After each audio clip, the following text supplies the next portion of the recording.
بسم الله الرحمن الرحيم.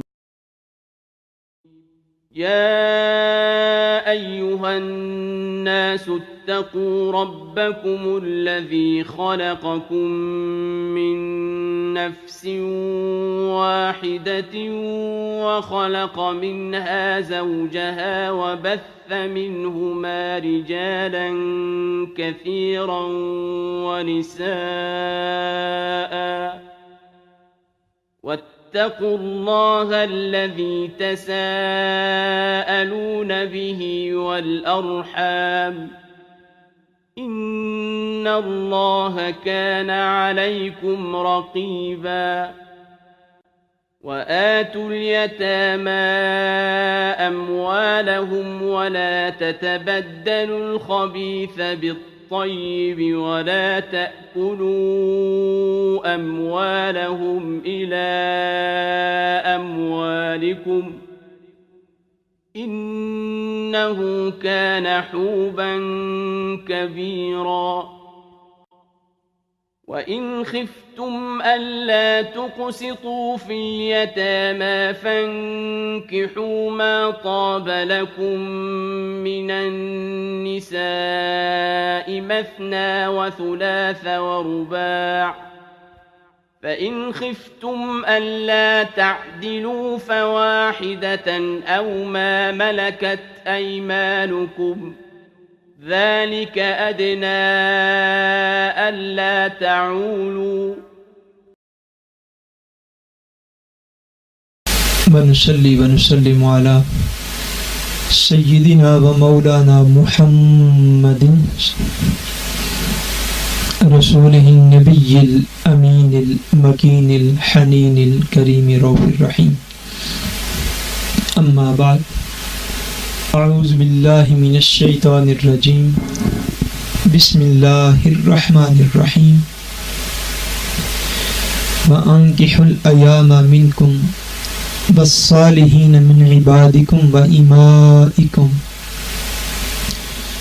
إن يكونوا فقراء يغنهم الله من فضله والله واسع عليم.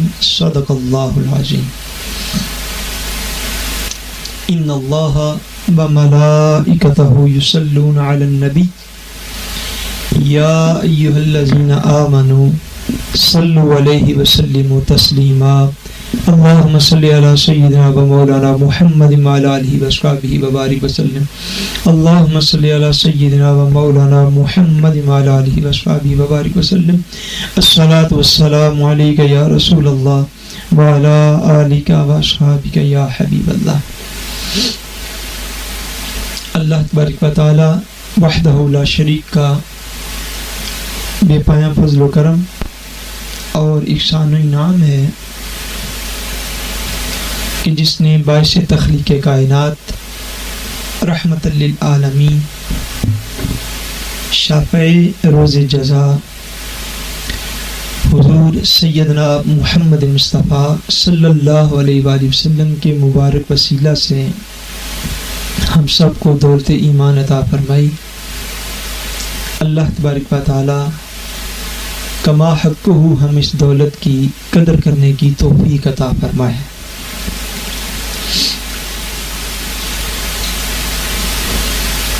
خدمت دین اور خدمت انسانیت کا یہ پلیٹ فارم یعنی مسلم فورم اوسلو کے زیر اہتمام گرورود کے اندر ماہانہ درس قرآن مجید کی آج کی نشست میں جس عنوان پر ہم گفتگو کرنا چاہ رہے ہیں وہ ایکچولی ہمارا وہ مستقل شروع کیا ہوا موضوع ہے جس کو ہم نے ایک ترتیب کے ساتھ الحمدللہ شروع کیا ہوا ہے کہ ایک مسلمان کو اس کو اللہ تبارک و تعالی لمبی زندگی عطا فرمائے تو اس کو اپنی زندگی میں جو ضروری معاملات طے کرنے ہوتے ہیں ان کے حوالے سے قرآن و سنت کے اندر ہمارے لیے کون سی تعلیمات موجود ہیں، کون سی ٹیچنگز جو ہیں وہ ہمارے پاس جو ہمیں نور اور روشنی عطا کرتی ہیں، وہ تعلیمات کیا ہیں، اس حوالے سے ترتیب کے ساتھ ہمارا بیان جو ہے وہ الحمدللہ جاری ہے۔ محرم الحرام سے پہلے ہم نے اس سلسلہ میں نکاح کا اور شادی کا موضوع جو ہے ہم نے اس کو شروع کیا تھا، اور بعد میں محرم اور پھر ربیع الاول اور ربیع ثانی کے جو مخصوص موضوعات ہوتے ہیں ان کی وجہ سے اس کا درمیان میں ذکر جو ہے وہ رک گیا۔ آج کے درس قرآن سے انشاءاللہ تبارک و تعالی ہم اسی ترتیب کے ساتھ جو ہے وہ اپنے موضوعات کو لے کر انشاءاللہ تبارک و تعالی چلیں گے۔ اس سے پہلے کئی اہم موضوعات، یعنی جب مسلمان بلکہ پہلے دن سے اس کے کان میں اذان دینا، اس کا نام رکھنا اور اس کا عقیقہ کرنا، اور اس کے بعد اس کی بلوغت سے پہلے جو تربیت ہے، اس پر یہ سارے لیکچرز جو ہے الحمدللہ یہ آپ کو یوٹیوب پر بھی اور ہمارا جو چینل ہے مسلم فورم 1 اس پر بھی الحمدللہ یہ دستیاب ہیں، اور یہ اسی سلسلے کا یہ اگلا چلتا ہوا موضوع ہے۔ ایک بات جو اس میں خاص طور پر جو ہے وہ عرض کرنا چاہتا ہوں وہ یہ ہے کہ عام طور پر ہمارے ہاں جو لوگ مستقل طور پر الحمدللہ آنے والے ہیں، یہ خاص طور پر ان سے یہ گزارش ہے،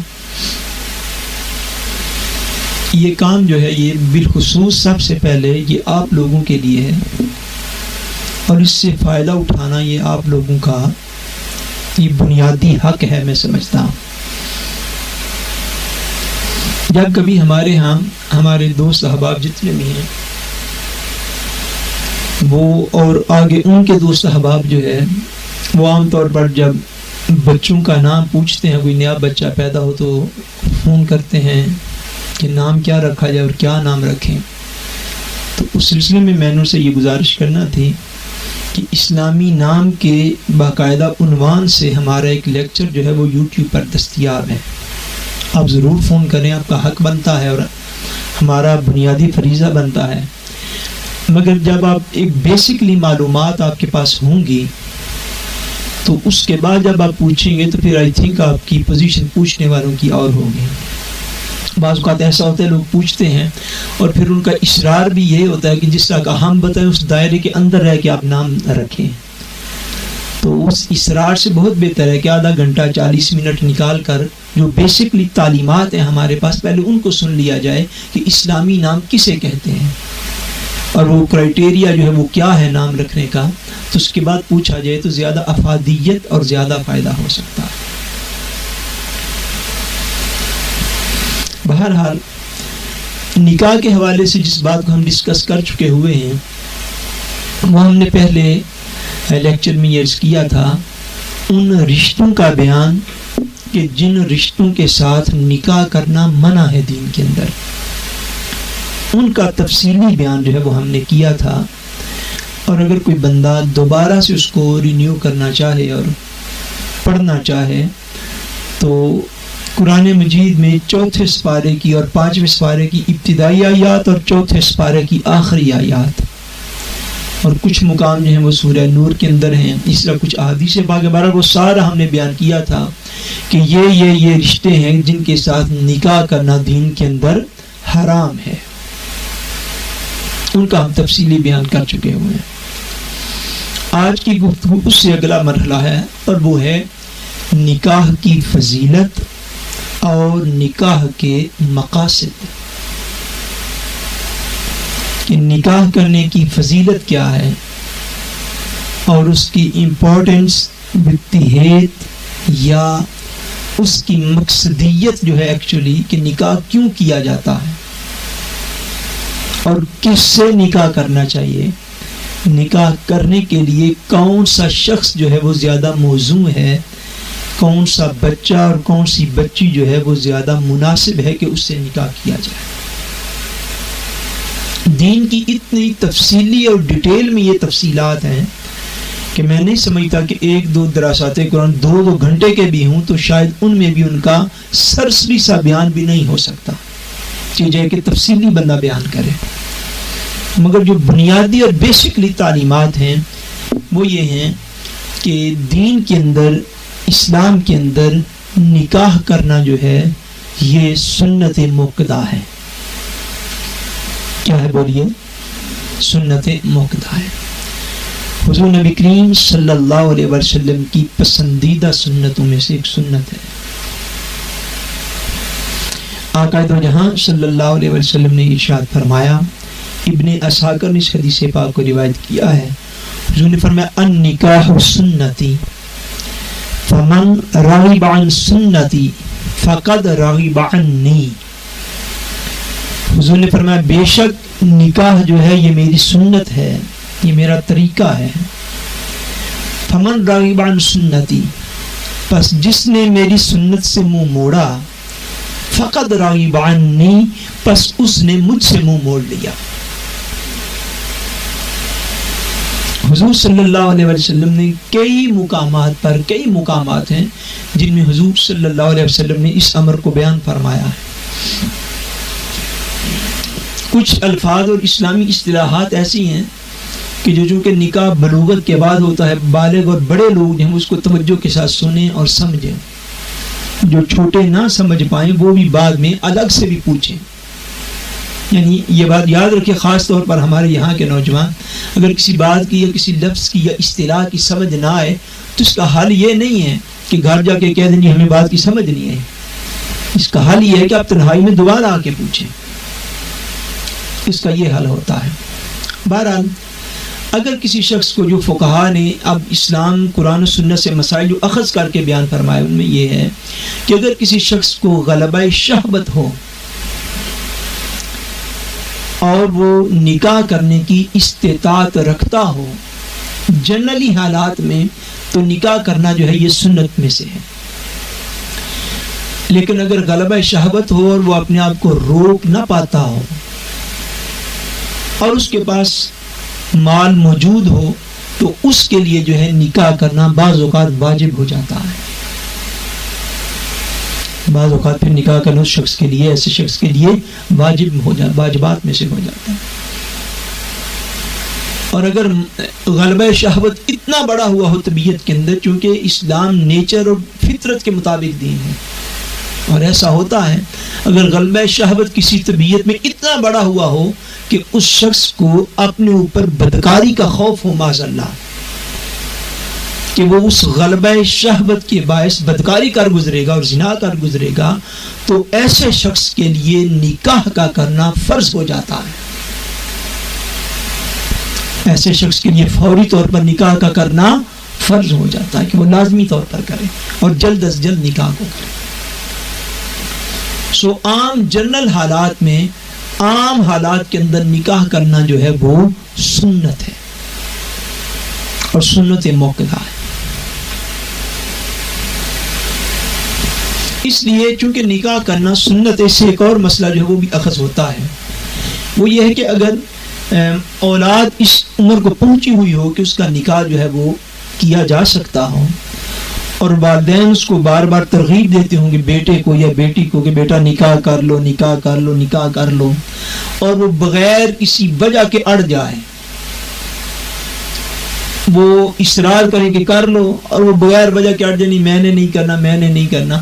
اگر بغیر کسی وجہ کے کوئی شخص اپنی بات پہ ضدی ہو، اڑا ہوا ہو، تو یاد رکھیے گا سنت موقدہ کا جان بوجھ کے ترک کرنا یہ گناہ ہوتا ہے. جان بوجھ کے اس کو چھوڑ دینا یہ کیا ہے؟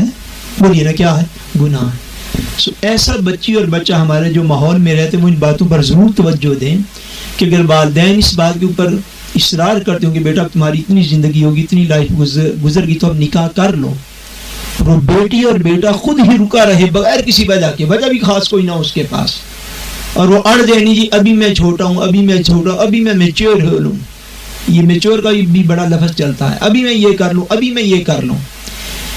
مگر اس کے پاس کوئی خاص ریزن موجود نہ ہو اور وہ اڑ جائے اپنی بات پر، تو غیر ضروری طور پر غیر ضروری طور پر بغیر کسی شرعی عذر کے اس بات پہ اڑ جانا کہ میں نکاح نہیں کروں گا، ایسا رویہ اختیار کرنا بالآخر اس بندے کو گناہگار کرتا ہے۔ اور دین کے اندر نکاح کی بہت زیادہ جو ہے وہ فضیلت جو ہے وہ بیان کی گئی ہے۔ ایک مقام پر آقا دو جہاں صلی اللہ علیہ وسلم نے ارشاد فرمایا، امام بہقی رحمۃ اللہ تعالی علیہ نے اس حدیث پاک کو اپنی کتاب میں درج کیا ہے۔ حضور نے ارشاد فرمایا، من راغب عن سنتی فلیس منی، فرمایا جس نے میری سنت کو چھوڑ دیا، جس نے میری سنت سے منہ موڑ لیا، فلیس منی، پس بے شک وہ مجھ سے نہیں ہے، یہ وہ میرے رستے پر نہیں ہے۔ وَإِنَّ مِن سُنَّتِ النِّكَاحِ، اور فرمایا بے شک میری لاتعداد سنتوں میں سے ایک سنت نکاح کرنا ہے،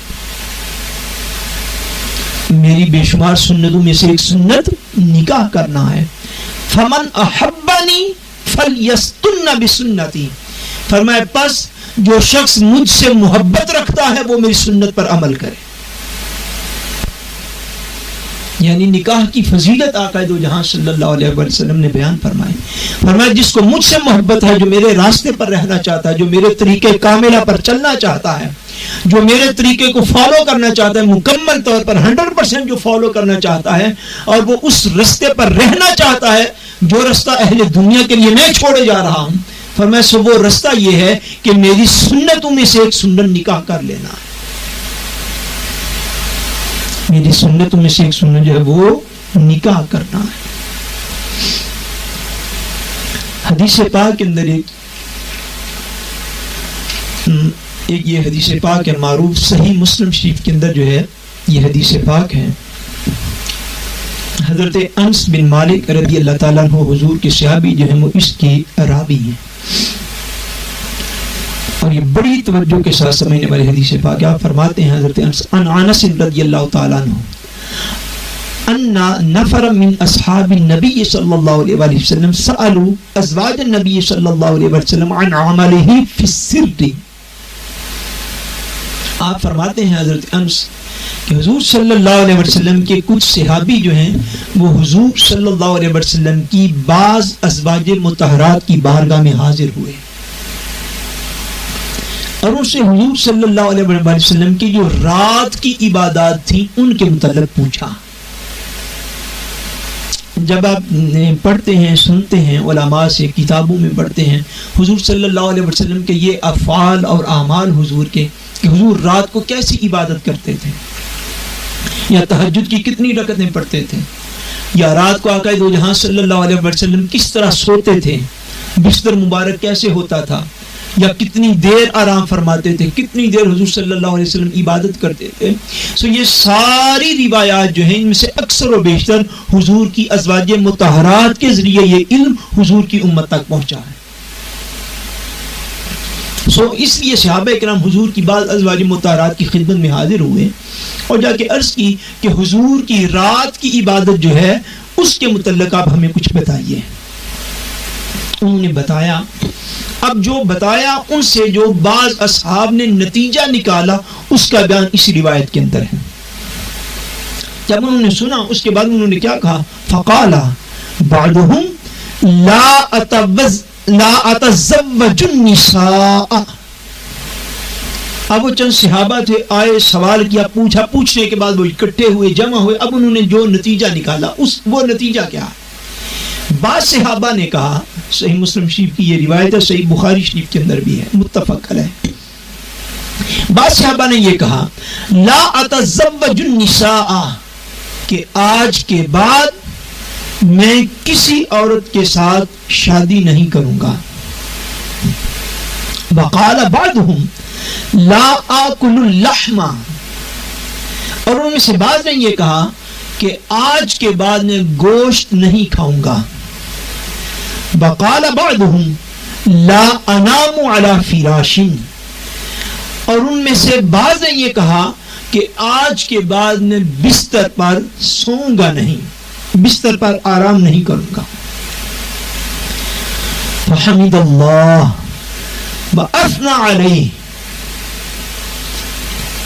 فرماتی ہیں کہ جب حضور صلی اللہ علیہ وسلم تک یہ باتیں پہنچی کہ میرے بعض اصحاب نے یہ فیصلہ کر لیا ہے کیا کہ ہم آج کے بعد نکاح نہیں کریں گے کسی عورت کے ساتھ. ہم آج کے بعد، کسی نے کہا میں گوشت نہیں کھاؤں گا اپنی ریاضت کے لیے، مجاہدہ کے لیے. کسی نے کہا کہ میں آج کے بعد فرش بستر پر سوؤں گا نہیں، بالکل میں بستر پر آرام نہیں کروں گا. حضور تک جب ایسے اعمال پہنچے تو آقا دو جہاں صلی اللہ علیہ وسلم نے ان کو بلا لیا اور صحابہ کو سب کو جمع فرمایا اور جمع فرما کے خطاب کیا. فحمد اللہ، اور اپنے خطاب کو اللہ کی حمد سے شروع فرمایا. بولیے نا سبحان اللہ. کس سے شروع فرمایا؟ اللہ کی حمد سے. آپ دیکھتے ہیں آقا دو جہاں صلی اللہ علیہ وسلم کی یہی تعلیمات ہیں جو آج تک علماء اسلام اپنے دامن سے لگائے ہوئے ہیں. جس کا آپ خطاب سن لیں نحمدہ سے شروع ہوگا. کس لفظ سے شروع ہوگا؟ نحمدہ سے یا الحمدللہ سے. کیوں کہ حضور نے یہ سنت چھوڑی ہے کہ جب تبلیغ دین کرنے لگو سب سے پہلے حمد اللہ کی. فحمد اللہ، حضرت انس فرماتے ہیں حضور نے اللہ کی حمد و ثنا بیان کی. وَأَثْنَى عَلَيْهِ فَقَالَ مَا بَالُ أَقْوَامٍ قَالُوا كَذَا وَكَذَا. حضور نے فرمایا میں یہ کیا سن رہا ہوں آپ لوگوں سے. آپ نے صحابہ سے فرمایا میں کیا سن رہا ہوں آپ لوگوں سے کہ کسی نے یہ کہا، کسی نے یہ کہا، کسی نے یہ کہا کہ میں عورتوں سے شادی نہیں کروں گا، کسی نے کہا میں گوشت نہیں کھاؤں گا حلال بھی، کسی نے یہ کہا کہ میں رات کو بستر پر آرام نہیں کروں گا. یہ میں نے کیا سنے ہیں آپ لوگوں سے؟ سنو، لیکنی اصلی وانام. آقا نے فرمایا سنو کہ میں رات کو نماز بھی پڑھتا ہوں اور میں رات کو سوتا بھی ہوں. وَأَصُومُ وَأُفْطِرُ. فرمایا سنو میں نفلی روزے رکھتا بھی ہوں اور میں نفلی روزے چھوڑتا بھی ہوں. وَأَتَزَوَّجُ النِّسَاءَ. اور سنو میں عورتوں سے شادی بھی کرتا ہوں. فَمَنْ رَغِبَ عَنْ سُنَّتِي فَلَيْسَ مِنِّي. پس جس نے میری سنت کو چھوڑ دیا وہ مجھ میں سے نہیں ہے. جس نے میرے طریقے کو چھوڑ دیا، میری سنت کو چھوڑ دیا، وہ میرے راستے پر نہیں ہے، وہ مجھ میں سے نہیں. فرمایا میں اللہ تبارک و تعالیٰ کی عبادت بھی کرتا ہوں، رات کو نوافل بھی پڑھتا ہوں، مگر میں رات کو آرام بھی کرتا ہوں. میں نفلی روزے رکھتا بھی ہوں اور بعض اوقات نفلی روزے چھوڑ بھی دیتا ہوں. اور میں عورتوں کے ساتھ بیاہ بھی کرتا ہوں، نکاح بھی کرتا ہوں، شادی بھی کرتا ہوں.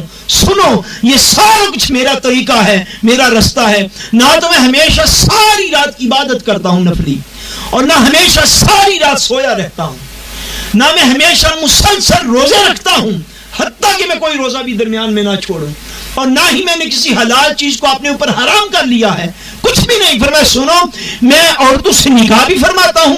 فمن رغب عن سنتی، یہ میری سنت ہے، یہ میرا رستہ ہے، یہ میرا طریقہ ہے. فمن رغب عن سنتی فلیس منی. پس جس نے میرے طریقے کو چھوڑ دیا اس نے میری سنت کو چھوڑ دیا. فلیس منی، پس وہ مجھ میں سے نہیں ہے، پس وہ مجھ میں سے نہیں. سو آقا دو جہاں صلی اللہ علیہ وسلم نے کئی مقامات پر حضور صلی اللہ علیہ وسلم نے نکاح کی فضیلت جو ہے اس کو بیان فرمایا. شعب الایمان کے اندر حدیث پاک کی کتاب ہے شعب الایمان، اس میں حدیث پاک ہے، اس کو بھی حضرت انس رضی اللہ تعالیٰ عنہ روایت کرتے ہیں. آپ نے سنا ہوگا ایک بڑی معروف حدیث پاک ہے کہ حضور نے ارشاد فرمایا الطہور شطر الایمان. آقا نے فرمایا کہ صفائی جو ہے وہ نصف ایمان ہے. صفائی کیا ہے بولیے؟ نصف ایمان. اس حدیث پاک میں آقا دو جہاں صلی اللہ علیہ وسلم نے نکاح کی جب فضیلت اور اہمیت لوگوں کے سامنے بیان کی، حضور نے فرمایا النکاح نصف الایمان. آقا دو جہاں فرماتے ہیں کہ نکاح کرنا نصف ایمان ہے. نکاح کرنا بولیے کیا ہے؟ نصف ایمان ہے. حضور نے فرمایا نکاح کرنا نصف ایمان ہے. جب بندے نے نکاح کر لیا تو اس کا نصف ایمان مکمل ہو گیا. اب اس کو چاہیے کہ بقیہ نصف ایمان کو مکمل کرنے میں اللہ تبارک و تعالیٰ سے ڈرے. یعنی انسان کا ایمان جو ہے نصف ایمان فرمایا مکمل ہو جاتا ہے نکاح سے. اس کے اندر جو خواہشات کا سمندر ہوتا ہے فرمایا وہ ایمان نکاح کے ساتھ ایمان کا وہ حصہ نصف مکمل ہو جاتا ہے. اب بقیہ نصف جو اس نے پورا کرنے فرمایا اس کے لیے وہ اللہ کریم سے ڈرے, اللہ کا خوف اپنے اندر پیدا کرے, اس کا ڈر اور اس کی خشیت کو اپنے دل میں جگا دے. آدھا ایمان فرمایا جو ہی کوئی شخص نکاح کر لے گا مسلمان بیٹی یا بیٹا, آدھا ایمان اس کا نکاح کرنے سے مکمل ہو جائے گا, اور بقیہ آدھا ایمان اپنا مکمل رکھنے کے لیے اپنے رب کا خوف اپنے دل میں پیدا کرے, اللہ تبارک و تعالیٰ سے ڈرے. یہ تو چند احادیث ہوگی نکاح کی فضیلت کے حوالے سے اور نکاح کی اہمیت کے حوالے سے کہ نکاح کرنا جو ہے یہ شریعت کے اندر انتہائی پسندیدہ امر ہے اور انتہائی پسندیدہ کام ہے. اب اس سے اگلی بات کی طرف چلتے ہیں کہ نکاح کیوں کیا جائے, یعنی نکاح کا مقصد کیا ہے.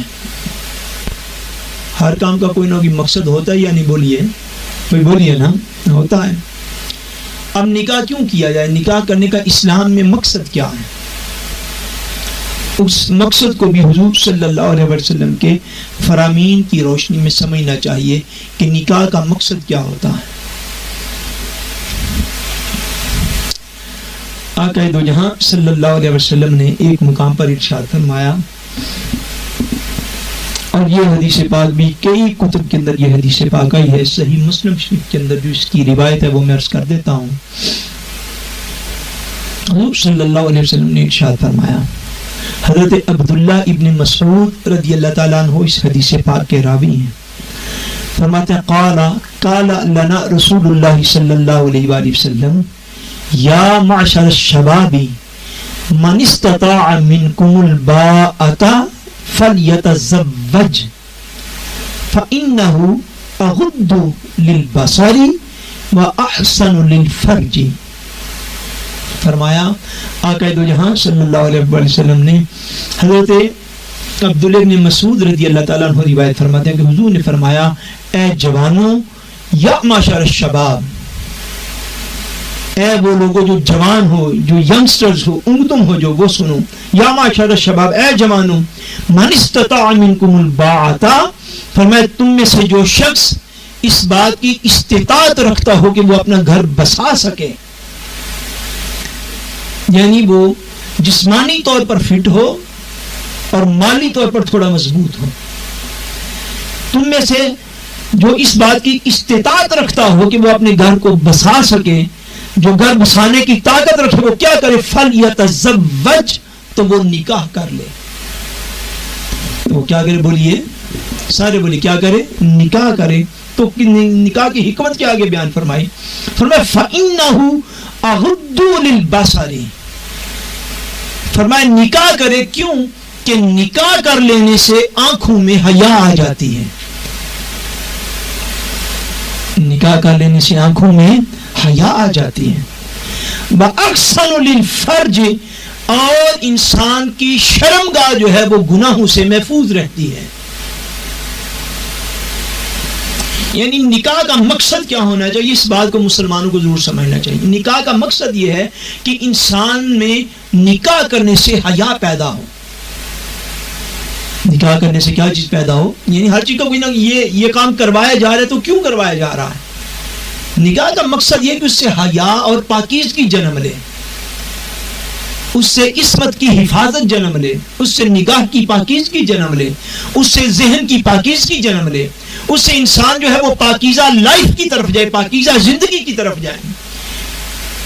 فرمایا جس نے نکاح کیا فإنہ اغض للبصر, فرمایا نکاح سے آنکھوں میں حیا پیدا ہوتی ہے. وأحسن للفرج, اور شرمگاہ گناہوں سے محفوظ رہتی ہے. ومن لم يستطع فعليه بالصوم فإنه له وجاء. آقا نے فرمایا اب اگر تم میں سے کوئی شخص بالغ ہو گیا ہے اور وہ نکاح نہیں کر سکتا, اس کے پاس مال تھوڑا ہے, وہ اپنی بیوی کو روٹی کپڑا مکان میسر نہیں کر سکتا, وہ اس کو جسم کے چھپانے کے لیے کپڑے نہیں دے سکتا, کھانے کے لیے رزق حلال نہیں دے سکتا, یعنی اتنی دیر تک ہی نکاح ڈیلے رہے گا نا, کہ جتنی دیر تک اس کے پاس تھوڑے بہت وسائل نہ آ جائیں. فرمایا اگر تم میں سے کوئی جوان ہو گیا اور وہ نکاح نہیں کر سکتا، وَمَن لَّمْ يَسْتَطِعْ، جس کو استطاعت نہیں ہے، جس کو توفیق نہیں ہے، جو نہیں کر سکتا، وہ کیا کرے؟ فَعَلَيْهِ بِالصَّوْمِ، فرمایا اس کو طریقہ جو میں بتایا جاتا ہوں وہ یہ ہے کہ وہ شخص نفلی روزے رکھے. جو شخص نکاح کے قابل ہو اور نکاح نہ کرے وہ کیا کرے؟ حضور نے کیا طریقہ بتایا؟ کیا کرے؟ بولیے سارے، کیا کرے؟ نفلی روزے رکھے. فرمایا کثرت کے ساتھ نفلی روزے رکھے. کیوں؟ فَإِنَّهُ لَهُ وَجَاءَ، فرمایا نفلی روزہ جو ہے یہ شہوت کو توڑ دیتا ہے. کثرت کے ساتھ نفلی روزہ رکھنا یہ شہوت کو توڑ دیتا ہے. آقا دو عالم صلی اللہ علیہ وسلم امت کے لیے یہ فرمان دے کر گئے کہ جو جوان جو ہیں، جو روزہ، جو شادی نہ کر سکتے ہوں اور شادی کی عمر کو پہنچے ہوں، ابھی ان کے پاس اتنی استطاعت اور توفیق نہ ہو کہ وہ شادی کر سکیں، فرمایا ان کے لیے یہ ہے، فرمایا وہ نفلی روزے رکھیں. اس لیے فَإِنَّهُ لَهُ وَجَاءَ، فرمایا اس لیے کہ نفلی روزہ جو ہے یہ شہوت کو توڑ دیتا ہے.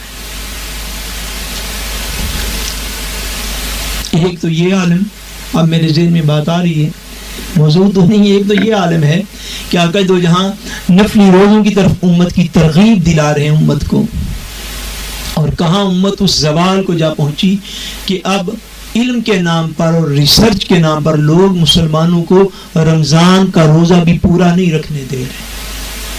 یہ بھی رمضان آنے والا ہے 2-4 مہینوں میں انشاءاللہ، تو اب تو ایسے ایسے فتوے کو سننے ملتے ہیں کہ الامان الحفیظ، اللہ تعالیٰ پناہ عطا فرمائے. لوگوں کو اب رمضان کے روزے بھی پورے نہیں رکھنے دیں، یہ پوزیشن ہے.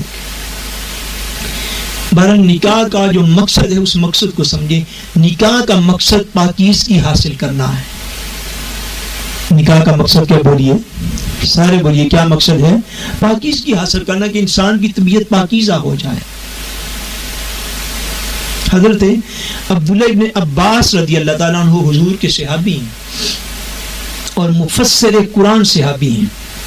آپ کا ارشاد، آپ نے فرمایا کہ انسان کی عبادت اس وقت تک مکمل ہی نہیں ہوتی جب تک وہ نکاح نہ کر لے.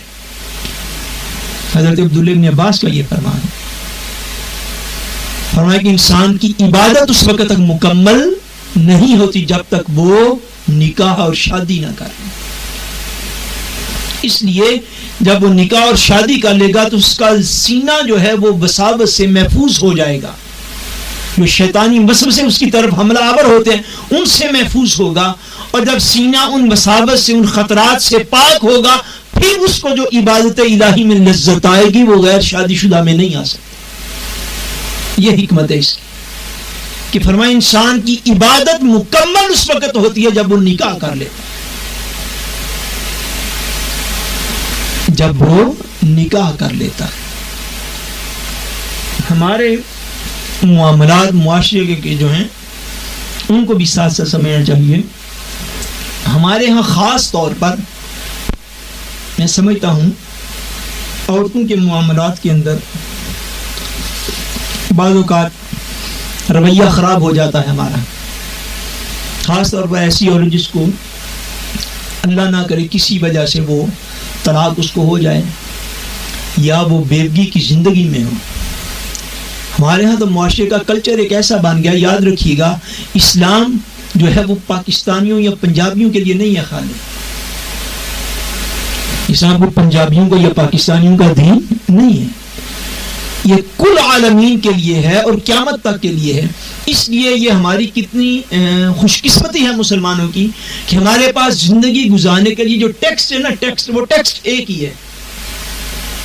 کیا زندگی گزارنے کا ٹیکسٹ جو ہے وہ ایک ہے، وہ چاہے پنجاب میں رہے، چاہے افغانستان میں رہے، چاہے عرب میں رہے، چاہے عجم میں رہے، جہاں بھی رہے، وہ ٹیکسٹ ایک ہے، قرآن یا حدیث.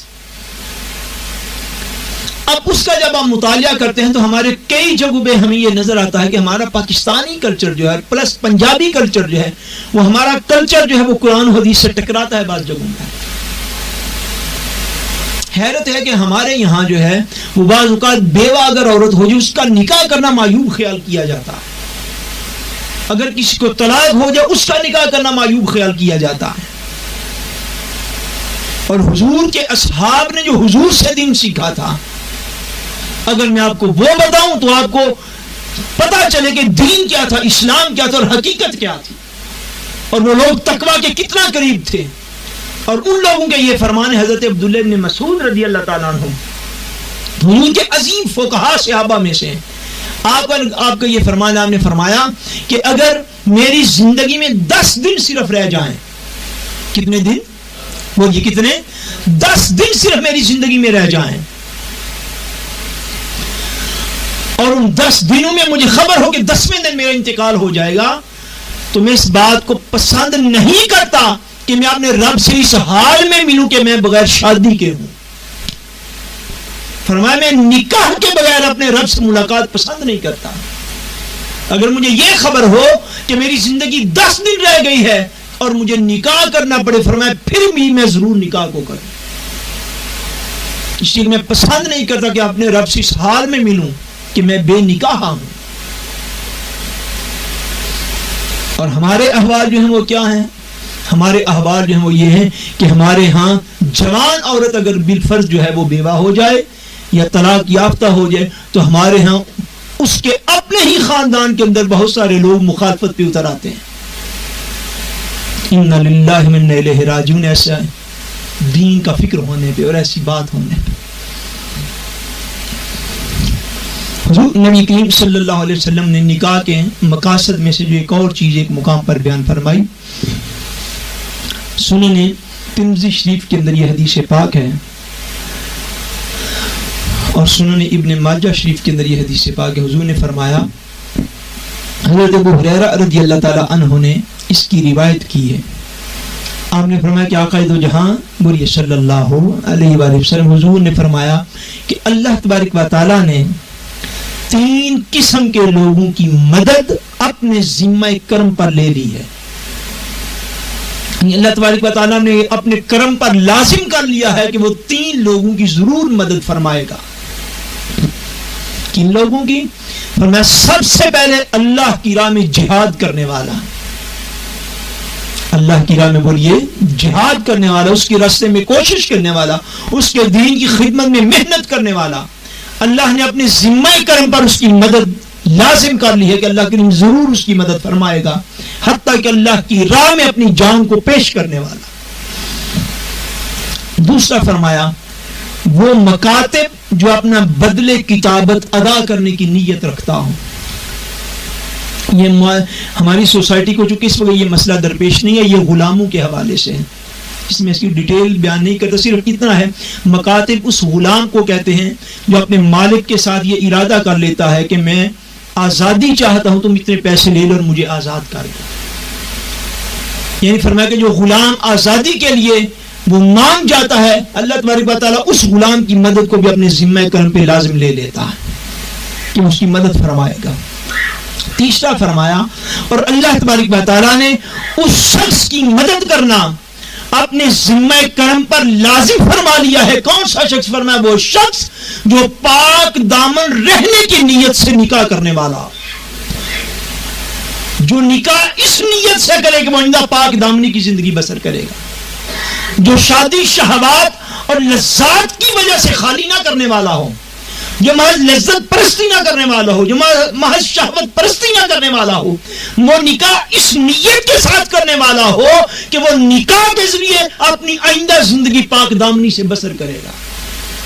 فرمایا جو شخص اس نیت کے ساتھ نکاح کا ارادہ کرتا ہے، اللہ نے اپنے ذمہ کرم پر اس کی مدد کو لازم فرما لیا ہے کہ اللہ کریم ضرور اس کی مدد فرماتا ہے کہ وہ شخص اپنی جس نیت اور ارادے کے ساتھ نکاح کرتا ہے، اللہ کریم اس میں اسے کامیابی عطا فرماتا ہے. یعنی وہ نکاح کے بعد پاکیزہ زندگی بسر کرنے والا مسلمان ہو جاتا ہے. سو نکاح کا جو ہے مقصد نکاح جو ہے وہ پاکیزہ زندگی گزارنا ہے. مقصد نکاح کیا؟ بولیے سارے بولیے کیا ہے؟ پاکیزہ زندگی گزارنا ہے کہ اس کے بعد جو ہے وہ بندہ دائیں بائیں دیکھنے والا نہ رہے، اپنی شہوتوں کو لذات کو کنٹرول کرنے والا بن جائے اور پاکیزہ زندگی جو ہے وہ اپنی گزارے. یہ نکاح کا مقصد ہے.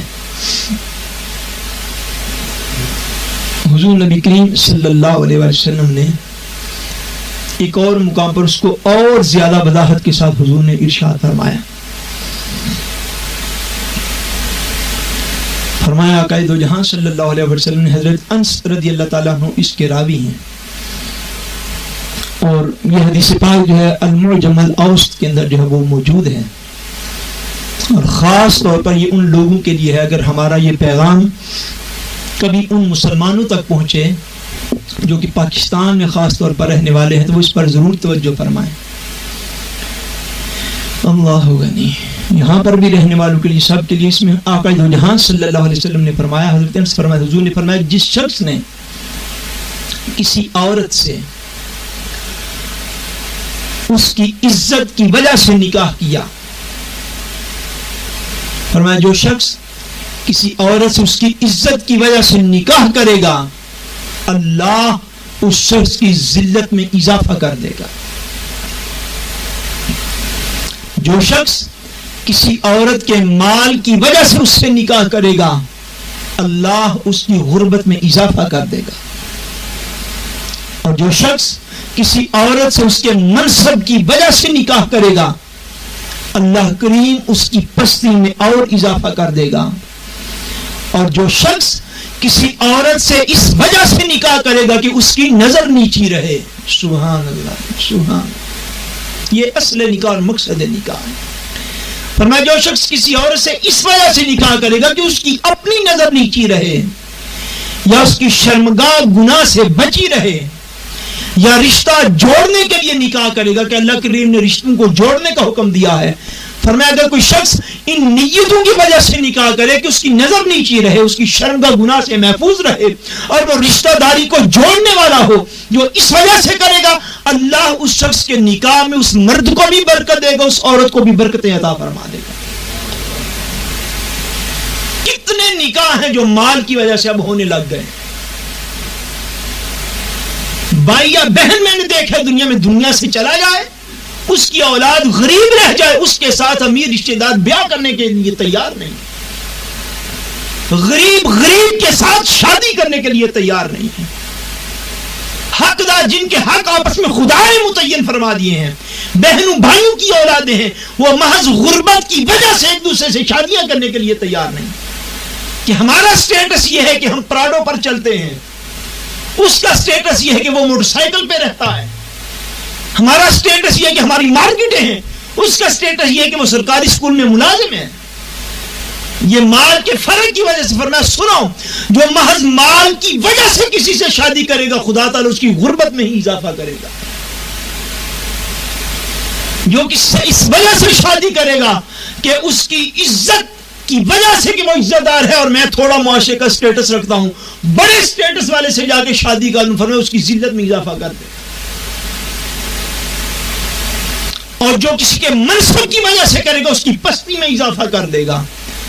فرمایا ہاں اگر کوئی شخص کسی عورت سے اس لیے نکاح کرے کہ اس کی اپنی نظر نیچے ہو جائے، اس کی اندر کی شہوت ختم ہو جائے، اس کی نظر میں پاکیزگی آ جائے، طہارت آ جائے، کردار کا پختہ ہو جائے، اور وہ دائیں بائیں دیکھنے والا نہ رہے، اگر اس وجہ سے کرے گا، یا اس وجہ سے کہ اس کی اپنی شرمگاہ گناہ سے محفوظ ہو جائے، یا اس وجہ سے کہ اس کے رشتہ داری کو جوڑ لے، فرمایا اللہ کریم اس کی نکاح میں برکتیں عطا فرما دے گا. اس کے نکاح میں برکتیں عطا فرما دے گا. سو نکاح میں برکت اس سبب سے ہوتی ہے کہ اللہ تبارک و تعالیٰ کی رضا کی خاطر اور اپنے آپ کو پاکیزہ کرنے کی خاطر بندہ نکاح کرے. کس لیے نکاح کرے؟ اپنے آپ کو، بولیے نا سارے، اپنے آپ کو پاکیزہ کرنے کی خاطر. جس نے نکاح بھی کیا اور اس کی زندگی پاکیزہ نہ ہوئی، نکاح بھی کیا، شادی بھی کی، مگر اس کی زندگی پاکیزگی کی طرف، طہارت کی طرف نہ گئی، بلکہ مڑ کے کسی اور طرف چلی گئی، یہ ایسا مومن مسلمان ہے کہ جس نے نکاح تو کیا مگر نکاح کے مقصد کو پورا نہ کر سکے. پورا کرنا پاکیزگی لائف گزارنا ہے.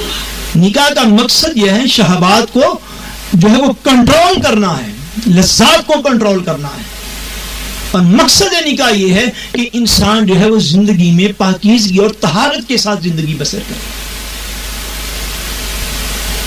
اگر وہ مقصد پورا نہ ہوا تو سمجھے بندہ کہ میں نکاح تو کر گزرا مگر مقصد کو پورا نہیں کیا.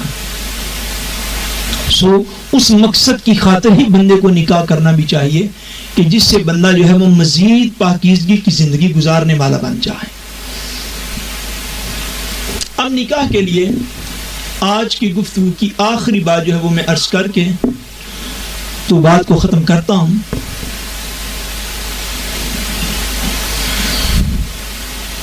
اب جب نکاح کے لیے رشتے ناطے طے ہوتے ہیں تو رشتے ناطوں کے طے کرنے میں اس کی بقیہ تفصیلات انشاءاللہ آئندہ میں عرض کروں گا. رشتے ناطوں کے طے کرنے میں ہمارے کلچر کے اندر ایک چیز ہے جسے ہم کہتے ہیں منگنی کرنا. بولیے کیا کہتے ہیں اس کو؟ تو سمجھتے سارے؟ بولو یار سمجھتے. ادھر کے بچے بھی سمجھتے ہیں. یعنی اس کو ہم کہیں گے انگیجمنٹ، جس کو ہم کہتے ہیں انگلش میں. نارویجن میں کیا کہیں گے؟ فورلویلس ہے. منگنی کرنا جو ہوتا ہے.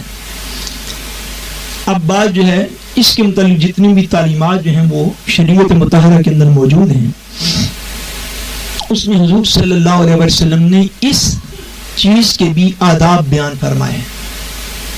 دین میں کتنی وسعت آپ اندازہ فرمائیں، اس چیز کے بھی آداب بیان فرمائے. حضرت ابو ہریرہ رضی اللہ تعالیٰ عنہ اس حدیث پاک کے راوی ہیں. صحیح مسلم شریف کے اندر یہ حدیث پاک ہے.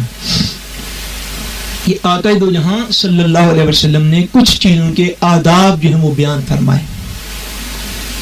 فرماتے ہیں ان النبی صلی اللہ علیہ وآلہ وسلم نہا ان یبیع حاضر لباد. فرماتے ہیں کہ آقا دو جہاں صلی اللہ علیہ وسلم نے ہمیں اس چیز سے منع فرمایا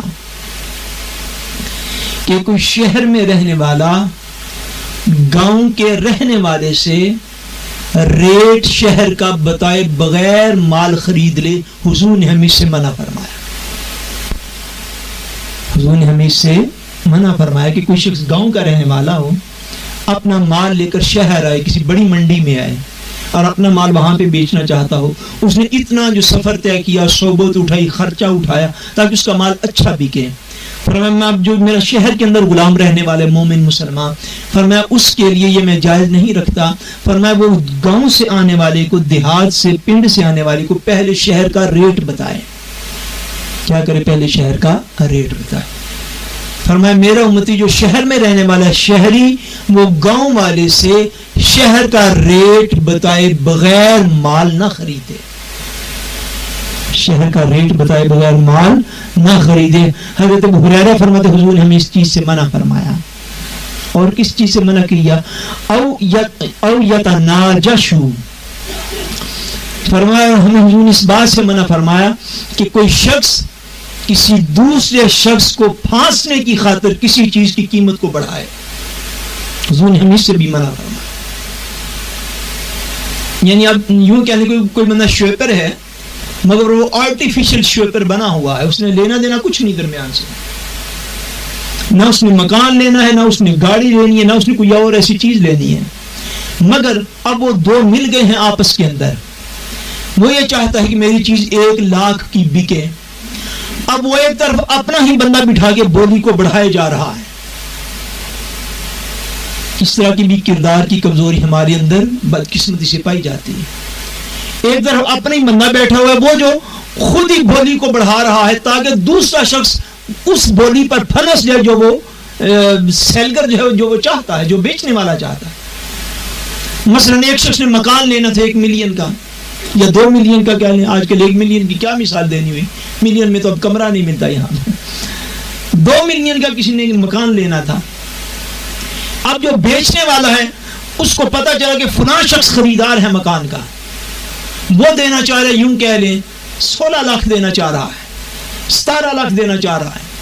اب ایک اور بندہ انہوں نے اپنی طرف سے ڈال دیا کہ بھائی تم اس کی بولی جو ہے وہ دو تاکہ وہ دوسرا پھنس جائے، اس کی ضرورت ہے اس وقت. کوئی گاڑی بیچنی تھی، کوئی مکان بیچنا تھا، کوئی اس طرح کی بڑی چیز بیچنی تھی، فرمایا نہا رسول اللہ صلی اللہ علیہ وسلم، ہمیں حضور نے اس بات سے منع فرمایا، کس بات سے؟ او یتناجشوا، کہ کوئی شخص کسی دوسرے شخص کو پھانسنے کی خاطر کسی اپنی چیز کی قیمت کو بڑھانے والا، ایسا کرنے سے بھی حضور نے ہمیں منع فرما دیا۔ او یخطب الرجل علی خطبۃ اخیہ، فرماتے ہیں اور حضور نے ہمیں اس بات سے منع فرمایا کہ کوئی شخص منگنی کے اوپر منگنی کرنے والا، منگنی کے اوپر منگنی کرنے سے حضور نے ہمیں منع فرمایا کہ کوئی شخص مسلمانوں میں ایسا نہ اس کو پتا ہو کہ فلاں بچی کا یا فلاں بچے کا رشتہ ہو چکا ہے کسی جگہ پر، کنفرم ہو کہ وہ نشانی پتا کر کے آ چکے ہوئے ہیں، وہاں رشتہ دیا جا چکا ہے۔ فرمایا حضور نے ہمیں اس بات سے منع کیا کہ کوئی شخص جو ہے وہ کسی کی منگنی پر دوبارہ منگنی کرے، ہمیں اس بات سے حضور نے منع فرما دیا۔ ایک یہ سچویشن ہے کہ ایک گھر میں جہاں پر بچی یا بچے ساتھ پوچھنے کے لیے کئی لوگ آتے ہیں، ایک آیا، دوسرا آیا، تیسرا آیا، وہ پوچھنا منع نہیں ہے دین کے اندر، نہ ہی ناپسندیدہ ہے، الا یہ کہ بات فائنل ہو جائے، بات مکمل ہو جائے، سارے محلے کو، برادری کو، رشتہ داروں کو پتہ چل جائے کہ اس بچی کی منگنی اس بچے سے ہو چکی ہے۔ جب یہ کنفرم ہو جائے اس کے بعد آقا دو جہاں نے فرمایا، حضرت ابو ہریرہ فرماتے ہیں کہ حضور نے ہمیں منع کیا یخطب الرجل علی خطبۃ اخیہ، کہ کوئی بھائی جو ہے اپنے بھائی کی منگنی پر منگنی کرے، اس سے حضور نے ہمیں منع فرما دیا۔ اور یبیع علی بیع اخیہ، میں برکت کے لیے ساری عرض کر دیتا ہوں، دو چیزیں آگے بھی ہیں، اور فرمایا یہ حضور صلی اللہ علیہ وسلم نے ہمیں اپنے مسلمان بھائی کی خرید کو منع فرما دیا، خرید پر بھی خرید کو منع فرما دیا، کہ جب آپ کو پتہ چلے یار فلاں شخص نے وہ مکان لے لیا، فلاں شخص نے وہ گاڑی لے لی، فلاں شخص نے وہ جائیداد لے لی، ابھی وہ لے کے پیچھے ہٹا نہیں ہے، ابھی کانٹریکٹ ہوا، تو اگر اس نے 20 لاکھ میں لیا تھا تو آپ نے دوسری سیلگر کو اسی وقت نہیں یار میں 21 دیتا ہوں۔ جب ان دونوں کا کانٹریکٹ ہو گیا آپس میں، کانٹریکٹ سے پہلے کی بات نہیں، کانٹریکٹ جب ہو چکے، کانٹریکٹ ہو گیا تو کانٹریکٹ کے بعد آقا دو جہاں صلی اللہ علیہ وسلم کیا تعلیم دے رہے ہیں؟ فرمایا کوئی مسلمان دوسرے مسلمان کی خرید پر خرید نہ کرے، وَلَا تَسْأَلِ الْمَرْأَةُ طَلَاقَ أُخْتِهَا، فرمایا نہ ہی کوئی میری مسلمان، جو میری امتی مسلمان عورت ہے، اگر کسی شخص نے 2 شادیاں کی ہوں، 3 شادیاں کی ہوں، 4 شادیاں کی ہوں، جو کہ شرع کے اندر اجازت ہے، فرمایا نہ ہی مسلمان عورت جو ہے وہ اپنی مسلمان عورت بہن کی طلاق کا ہی مطالبہ کرے۔ یعنی ایک سوکن جسے ہم کہتے ہیں یا سوتن کہتے ہیں اردو کے اندر، یا سوکن کہتے ہیں ہمارے پنجابی میں، اگر ایک شخص نے 2 بیویاں کر رکھی ہیں تو ایک بیوی دوسری بیوی کی طلاق کا مطالبہ نہ کرے، یہ جائز نہیں مطالبہ۔ آقا جہاں صلی اللہ علیہ وسلم نے اپنی امت کی عورتوں کو منع فرما دیا۔ اس میں سب سے پہلی بات جو میں عرض کرنا چاہتا ہوں اس میں یہ ہے، ان امور کے اندر کہ حضور صلی اللہ علیہ وسلم نے جو اب یہ نکاح سے پہلے منگنی ایک ہمارے ہاں ایونٹ ہوتا ہے، اس کے لیے حضور صلی اللہ علیہ وسلم نے جو تعلیمات ارشاد فرمائی وہ یہ ہیں کہ جب منگنی فائنل ہو جائے، رشتہ دیا جا چکے، تو اس منگنی کے اوپر دوبارہ منگنی نہ کی جائے، یہ فتنہ و فساد کا باعث ہو جاتا ہے، فتنہ و فساد کا باعث ہو جاتا ہے امت کے اندر۔ اللہ غنی۔ اب نکاح کرنے کے لیے نکاح کیا کس سے جائے، اس میں آخری بات عرض کر کے تو آج کی بات کو ختم کر دے تاکہ ایک موضوع کسی حد تک مکمل ہو سکے۔ حضور صلی اللہ علیہ وسلم نے ارشاد فرمایا، حضرت ابو سعید خدری رضی اللہ تعالیٰ عنہ اس حدیث پاک کے راوی ہیں اور مسند احمد بن حنبل کے اندر یہ حدیث پاک ہے۔ آپ نے فرمایا کہ آقا دو جہاں صلی اللہ علیہ وسلم نے ارشاد فرمایا کہ عورت سے نکاح کرتے وقت اس کا جمال اور خوبصورتی دیکھی جاتی ہے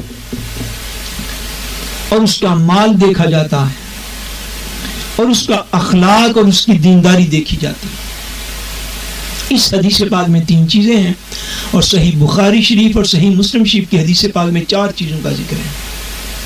آقا نے فرمایا جب کسی عورت سے نکاح کرنا ہو تو اس عورت کے لیے 4 چیزوں کا حساب کیا جاتا ہے.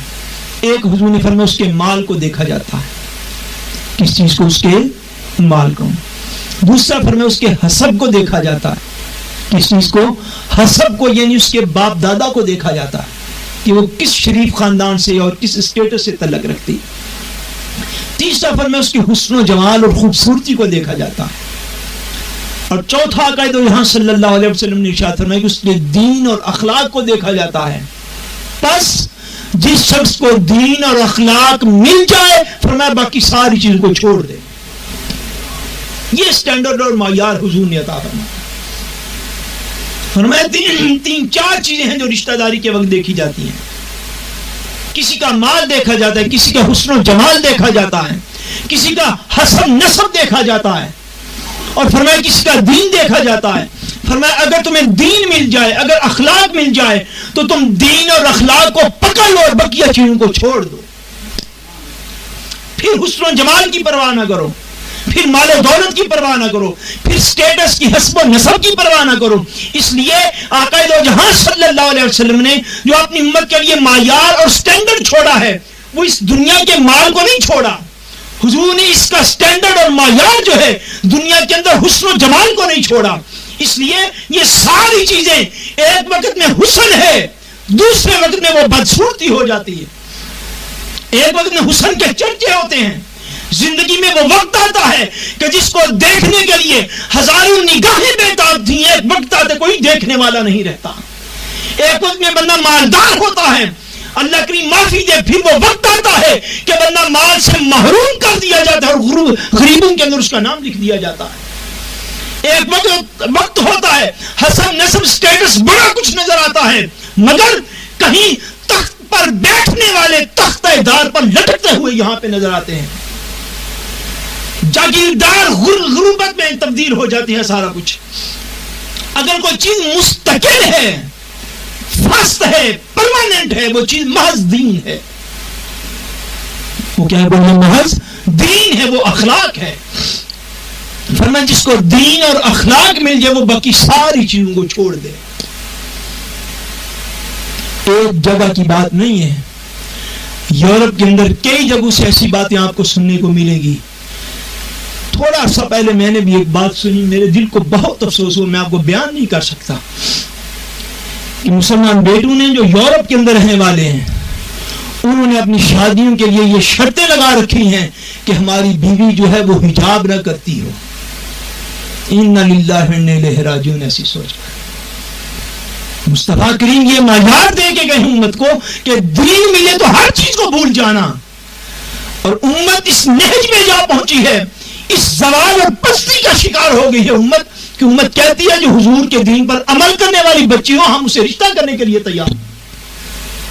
اس سے بڑھ کر بے حسی میں شاید زندگی میں کبھی نہیں دیکھی. کہاں لوگ حیا کو ڈھونڈتے تھے، کہاں لوگ غیرت کو ڈھونڈتے تھے، کہاں لوگ دین اور اخلاق کو ڈھونڈتے تھے، اور کہاں امت کی یہ حالت ہو جائے مال کمانے کے لیے آئے لوگ اولادیں دے کر دنیا سے جا رہے. دنیا کا مال کمانے ہم یہاں پہ آئے، اور کس لیے آئے تھے جو پہلے لوگ ہمارے تھے؟ ہم کس لیے آئے یہاں پہ؟ دنیا کا مال لینے کے. دنیا کا مال لیتے لیتے اولادیں انہی کو دے جاؤ گے جن کے پاس اپنی دین کی سمجھ ہی نہ رہی تو پیچھے رہ کیا گیا. جب دین کے ساتھ محبت نہ رہی تو پیچھے کیا رہ گیا؟ یہ دنیا کا مال جو ایک ٹھوکر سے اڑ جاتا ہے پتہ نہیں چلتا. مظفر آباد میں کوئی کروڑ پتی نہ تھا زلزلے سے پہلے. کہاں گئے لوگوں کے کروڑ؟ سونامی آنے سے پہلے کوئی ارب پتی وہاں پہ نہ تھا. کہاں گئے لوگوں کے ارب؟ کہاں گئی لوگوں کی کوٹھیاں اور کاریں؟ ایک لمحہ نہیں لگتا بندے خدا، ہر چیز دفن کر دی جاتی ہے زمین میں اور اہل زمین بھول جاتے ہیں. کسی کے کروڑ اور کوٹھیاں اور کاریں کام نہ آئیں گی. اور حضور نے جو معیار دیا، افسوس ہے امت کے نوجوان اس معیار کو بھولے بیٹھے ہیں. امت کے نوجوانوں کے پاس معیار کیا ہے؟ ان کے پاس معیار فیس بک دے دیا گیا ہے. ان کے پاس کیا معیار؟ ان کے پاس معیار اسکائپ ہے. گھنٹوں بیٹھ کے باتیں کریں گے یاد رکھو آقا دو جہان نے جو معیار ہمیں آپ کو عطا فرمایا ہے وہ دین کے ساتھ محبت کو معیار قرار دیا. فرمایا جس عورت میں دین اور اخلاق مل جائے اس کے ساتھ نکاح کرو. اس طرح عورت کو جس مرد میں دین اور اخلاق مل جائے اس کے ساتھ نکاح کرے. یہ افضل ترین نکاح ہے, یہ سب سے بہترین نکاح ہے. بعض اوقات ہمارے احباب جو ہیں وہ پریشان ہوتے ہیں چھوٹی چھوٹی باتوں پہ. مجھے اطلاع بعض اوقات ملتی ہے لو جی فلاں جگہ پر یا فلاں جگہ پر. یہ پورے یورپ کا مسئلہ, صرف ہمارا مسئلہ نہیں, پورے یورپ کا یہ مسئلہ ہے. آپ یہاں پہ انخالے کریں تو لوگ جو ہیں, آپ یعنی اجتماع بلائیں, مذہبی گیدرنگ آپ بلائیں تو عورتیں زیادہ ہوں گی اور مرد کم ہوں گے. یہ کسی ایک جگہ کا مسئلہ نہیں ہے, مرد کم ہوں گے. اب ہم لوگ جو رزلٹ اور نتیجہ دیتے ہیں وہ نتیجہ ہم یہ نکالتے ہیں بھئی اگر کم ہے تو مردوں کی محفل ختم کر دیجئے, خالی عورتوں کو بلایا کریں. یعنی ایسی تجاویز بھی مجھے سم ٹائمز پہنچ جاتی ہیں. مسئلہ یہ ہے, اس بات کو آپ سمجھیں, کیا ان مردوں کو نوجوانوں کو چھوڑ دیا جائے جو اس انجام تک جا پہنچے کہ جو سرعام گلیوں میں کھڑے ہو کے, گھروں میں کھڑے ہو کے اپنے والدین کو کہیں کہ ہمیں ایسی بیٹیاں نہیں چاہیے جو سر پر پردہ کرنے والی. ان کو چھوڑنے کی ضرورت ہے یا ان کو بلانے کی ضرورت ہے؟ بولیے کیا ضرورت ہے؟ ان کو چھوڑ دیں گے تو پھر کیا حال ہوگا؟ چھوڑ دیں گے پھر کس نتیجے پہ جا پہنچیں گے؟ اگر بلائیں گے نہیں, حضور کا دین سکھائیں گے نہیں, سیکھیں گے نہیں, تو پھر انجام کیا ہوگا؟ افراد کے ہاتھوں میں ہے اقوام کی تقدیر, ہر فرد ہے ملت کے مقدر کا ستارہ. یہ بڑی بڑی کتابیں آپ کے سامنے, میرے سامنے پڑھی ہوئی ہیں, میں نے علماء کو پڑھا ہے. خدا کی قسم اتنی تھی بڑی باری پر کم انہوں نے کتابیں لکھی ہیں, آخر پہ علماء نے جملے لکھے ہیں. میری یہ ساری عمر کی محنت ہے, اگر پڑھ کے کوئی ایک شخص راہ راست پر آ جائے میں سمجھوں گا خدا تعالیٰ نے میری اس کتاب کو قبول کر لیا. ایک ایک فرد کی ہدایت قیمتی ہے. آپ سروں کے اجتماع دیکھتے ہیں اور ایسے سروں کے اجتماع جہاں پر سوائے چند خواہشات کے کچھ بھی باقی نہیں بچا ہوا.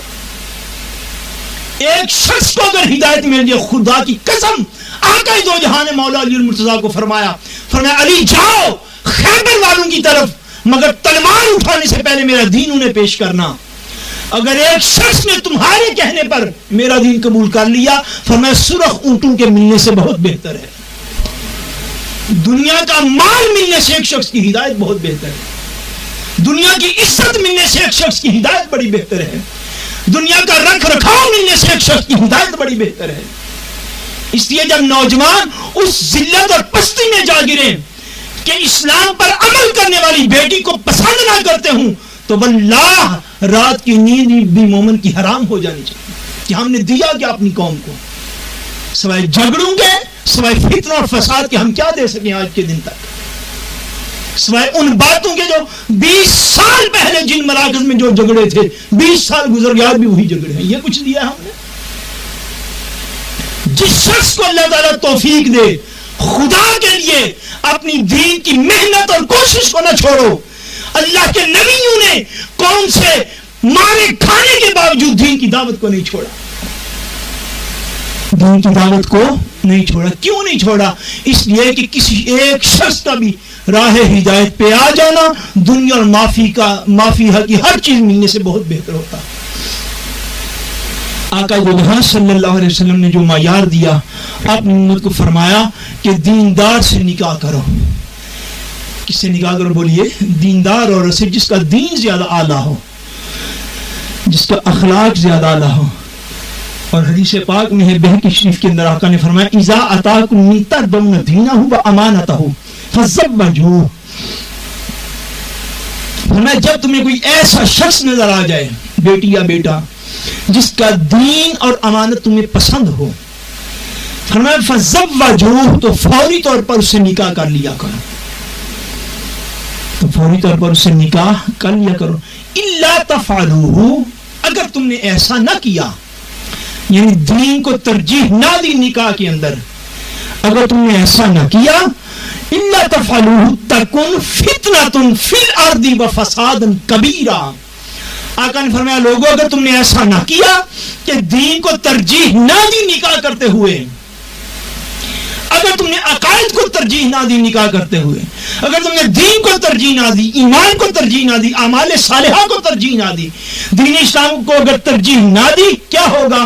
تکن فی الارض وفساد کبیرہ، فرمایا زمین کے اندر عظیم فتنہ پیدا ہو جائے گا، عظیم فتنہ پیدا کر دو گے تم اپنے عمل سے، فساد کبیرہ، بہت بڑا فساد ہو جائے گا روئے زمین پر، کہ تم دین کو پسند نہ کرو، زبان سے کلمے بھی پڑھو، مساجد میں فنڈ بھی دیتے پھرو، اور جب دین کے اوپر عمل کرنے والا شخص نظر آ جائے کہو ہمیں یہ پسند ہی نہیں، معاذ اللہ استغفر اللہ، مطلب ہمیں حیا بھی ہمارا ختم ہو گیا لوگوں کا، کہ زبان سے یہ کہہ دینا، آپ اندازہ کریں بات کہاں تک جاتی، یہ کہہ دینا کہ وہ بیٹی یا بیٹا، میں نے پاکستان میں سنا، یہاں پہ بھی سنتا ہوں، جس بیٹے نے داڑھی رکھی حضور کی سنت پر پورے طریقے سے عمل کیا، اس کو رشتہ دینے والا مسلمانوں میں کوئی نہیں، یہ حالت ہوگی، پھر رونا کس بات کا ہے، پھر عذاب کے گلہ کس بات کا ہے کہ وہاں پہ قتل ختم نہیں ہوتے، وہاں پہ زلزلے ختم نہیں ہوتے، اس زمین سے، اس زمین پہ فتنہ فساد کے بازار گرم ہو چکے، کس بات کا ہے کہ ایک طرف بیٹیاں اور مائیں اور بہنیں یہ کہیں کہ فلاں شخص نے حضور کی سنت پہ عمل کر لیا، میری بیٹی کا نکاح نہیں ہوگا وہاں پہ، کہ اس نے داڑھی شریف پوری رکھ لی سنت کے مطابق، اور دوسری طرف بیٹے یہ کہیں کہ اس بیٹی نے حجاب کر لیا، وہاں پہ ہمارا رشتہ نہ کیا جائے، مجھے بتاؤ دین میں حاصل کیا کیا ہم نے؟ حیائی ختم ہو گیا دین کا، غیرتی ختم ہو گئی دین کی، پیچھے بچا کیا؟ چند باتیں اور چند تسبیحیں، دیٹس اٹ۔ کیا بچا ہمارے پاس؟ وہ خوشخبریاں جو ممبر پہ کھڑے لوگ دیتے ہیں، جتنے پیسے دے جو اتنی جنتیں لے جاؤ، وہ خوشخبریاں بچ گئی ہمارے پاس؟ سالانہ اس سے بات پہ چلے جاؤ، کسی تنظیم کو اتنا فنڈ دے دو، وہ انقلاب لے آؤ، یہ انقلاب لے آؤ، اور جو اصل انقلاب لانے والے ہیں اس پر کسی کی توجہ ہی نہ ہو، کہ جو حضور کی سنت پر عمل کریں ان بیٹوں کے رشتے لیٹ ہو جائیں، ان کو لوگ گئے نہیں ہم نے رشتہ دیں گے، اس نے تو داڑھی شریف رکھی ہے، زبان کو زنگ بھی نہیں لگتا، جم بھی نہیں جاتی کسی وقت یہ، اور بیٹے یہ کہیں کہ فلاں بیٹی نے تو حجاب کی، ہم تو اس سے نہیں کریں گے، تو ہمارے پاس کچھ نہیں بچتا سوائے ان چند خوش فہمیوں کے یا غلط فہمیوں کے جو ہم نے پال رکھی ہیں، دین کے علم کے بغیر پال رکھی ہیں۔ آقا نے ارشاد فرمایا اذا اتاکم من تردون دینہ و امانتہ فزوجوہ، فرمایا جب تمہیں کوئی ایسا شخص نظر آ جائے جس کے دین کو تم پسند کرتے ہو اور اس کی امانت کو تم پسند کرتے، فزوجوہ، تو اس سے نکاح کر دیا کرو، الا تفعلوہ، اگر تم نے ایسے نہ کیا، تکن فتنۃ فی الارض وفساد کبیرہ، فرمایا پھر زمین پر بہت بڑا فتنہ بن جائے گی یہ بات، اور فساد کبیر، اور زمین شدید فساد کے اندر شکار ہو جائے۔ سو نکاح کے اندر پہلی ترجیح مسلمان بیٹے اور بیٹی کی کیا ہونی چاہیے؟ بولیے، دین۔ کیا ترجیح ہونی چاہیے؟ اللہ کا دین، جس کے عقائد درست ہیں، جس کے اعمال درست اعمال صالحہ ہیں، اس کے ساتھ نکاح میں رغبت رکھنی چاہیے۔ دین کا پیغام یہ ہے، بقیہ ساری چیزیں جو ہیں وہ اللہ تبارک و تعالیٰ وحدہ لا شریک جو ہے ایک موقع پر حضور نے فرمایا، اسی سے متعلقہ حدیث پاک ہے، آقا دو جہاں صلی اللہ علیہ وسلم نے ارشاد فرمایا من ترک التزویج مخافۃ العیلۃ فلیس منا، فرمایا جس شخص نے اس وجہ سے شادی نہیں کی، فقر کی وجہ سے، کس وجہ سے شادی نہیں کی؟ فقر اور غربت کی وجہ سے، یعنی تھوڑے بہت وسائل تھے مگر بہت زیادہ نہ تھے، اس نے کہا بہت زیادہ وسائل ہوں گے پھر کروں گا جا کے، فرمایا جس نے، یہ بھی حضور کا فرمان ہے، فرمایا جس نے اس وجہ سے شادی نہ کی، غربت کی وجہ سے شادی نہ کی، فرمایا فلیس منا، وہ بھی ہم میں سے نہیں ہے۔ یعنی تھوڑے بہت بھی وسائل ہوں مگر یہ کام بر وقت کرنے کا ہے، وقت گزر جائے تو اس بات کو یاد رکھو، ڈگریوں سے کوئی بندہ نکاح نہیں کرتا، ملازمتوں سے کوئی بندہ نکاح نہیں کرتا، ان باتوں کو والدین سوچیں، سمجھیں، جانچیں ان باتوں کو۔ ڈگریاں لینے میں اگر 32 سال گزر جائیں تو سنو، کوئی شخص کسی ڈگری سے شادی نہیں کرے گا، کوئی کسی تنخواہ سے بھی شادی نہیں کرے گا، ہر چیز کا ایک وقت متعین ہوتا ہے۔ اس لیے دین کے اندر شادی اور نکاح کرنے میں جلدی کو پسند کیا گیا ہے، شادی اور نکاح میں جلدی کو پسند کیا گیا ہے۔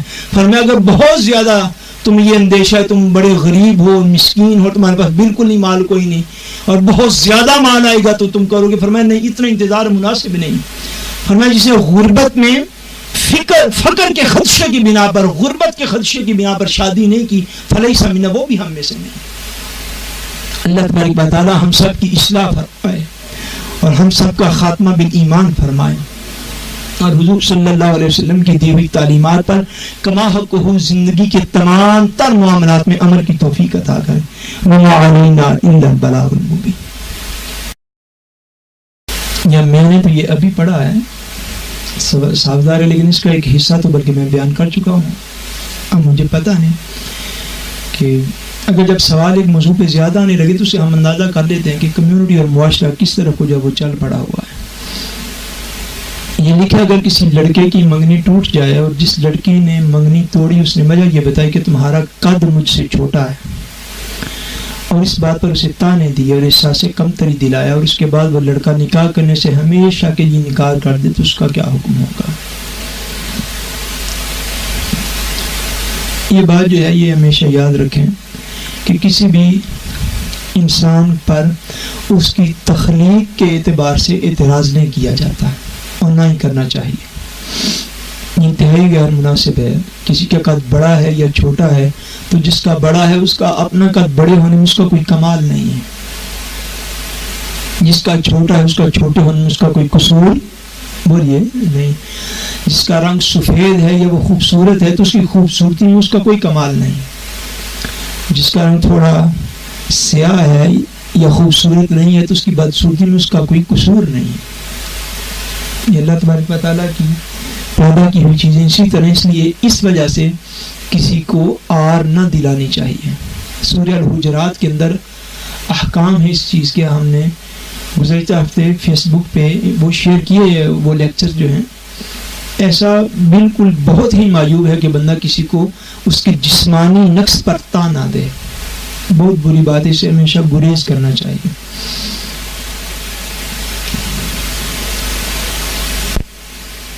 طلاق کے بعد عدت اگر پوری نہ ہوئی، کچھ دن رہتے ہوں تو گھر والے لڑکی کا نکاح زبردستی کروا دیں تو گناہ گار کون ہوگا؟ گناہ گار والدین ہوں گے۔ عدت سے پہلے نکاح نہیں کیا جا سکتا، عدت پوری ہوگی تو اس کے بعد نکاح ہوگا۔ اور یہ وہی بات لکھی، اگر کوئی عورت داڑھی شریف کی وجہ سے اپنے شوہر کو چھوڑ دے اور طلاق کا مطالبہ کرے تو اس کے لیے کیا حکم ہے؟ اس کے لیے اب حکم کوئی بندہ کیا بیان کرے گا؟ اگر کوئی لڑکی رشتے سے اس لیے انکار کر دے کیونکہ اس کی داڑھی ہے تو ایسی لڑکیوں کے لیے کیا حکم ہے؟ ان لڑکیوں کو ایسی جگہوں پر لانے کا حکم ہے، اگر صحیح پوچھیں تو ایسی جگہوں پر انہیں لانے کا حکم ہے کہ وہ دین کی مجالس میں جائیں اور اس دین کو سیکھیں جس نبی کا وہ کلمہ پڑھتی ہیں، تاکہ انہیں سمجھ آ جائے کہ حضور صلی اللہ علیہ وسلم کی سنت کی اہمیت کیا ہے اور اس پر عمل کی اہمیت جو ہے وہ کیا ہے۔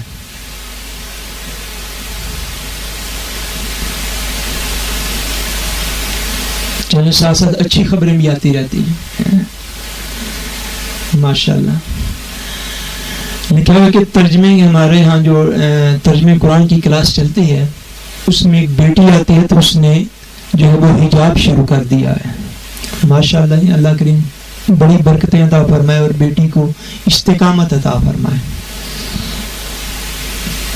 بڑی خوشی والی بات ہے کہ ہمارے پاس کئی بیٹیاں بہنیں اسرائی ہیں جو جب یہاں پہ آئیں تو ان کے پاس وہ دین کی بنیادی تعلیمات بھی نہ تھیں، مگر یہاں آنے کی برکت سے اللہ کریم نے ان کے دلوں کو پختہ کیا تو انہوں نے اس دین پر عمل شروع کیا جس دین کو ہم مانتے ہیں۔ میں بڑی مبارکباد پیش کرتا ہوں اس بیٹی کو جس نے ابھی جو ہے وہ حجاب شروع کیا ہے۔ اللہ تبارک و تعالیٰ ان کے علم و عمل میں اضافہ فرمائے اور تمام ماؤں بہنوں بیٹیوں کو اور بھائیوں کو ہم سب کو اپنے دین پر عمل کی توفیق عطا فرمائے۔ نیچے لکھا ہے کہ اگر نماز کے فرائض والا لیکچر دوبارہ ہو جائے کیونکہ یوٹیوب پر صرف ایک کلپ ہے۔ اب اس میں یہ ہے کہ اس میں میرا بھی خیال تو تھا نماز کے فرائض پر جو ہمارا لیکچر موجود ہے وہ اس میں ایک یا دو فرائض میرے خیال میں بیان ہوئے ہیں اور اس کے بعد جو بیان ہو اس کی ریکارڈنگ نہیں ہو سکی. اب کافی پرانی بات ہے, مجھے تو یاد نہیں کس وجہ سے نہیں ہو سکی, صاحب ظاہر ہے ریکارڈنگ والوں نے اس دن چھٹی کر لی ہوگی. تو میں نے وہ سارے فرائض جو وہ بیان کیے تھے.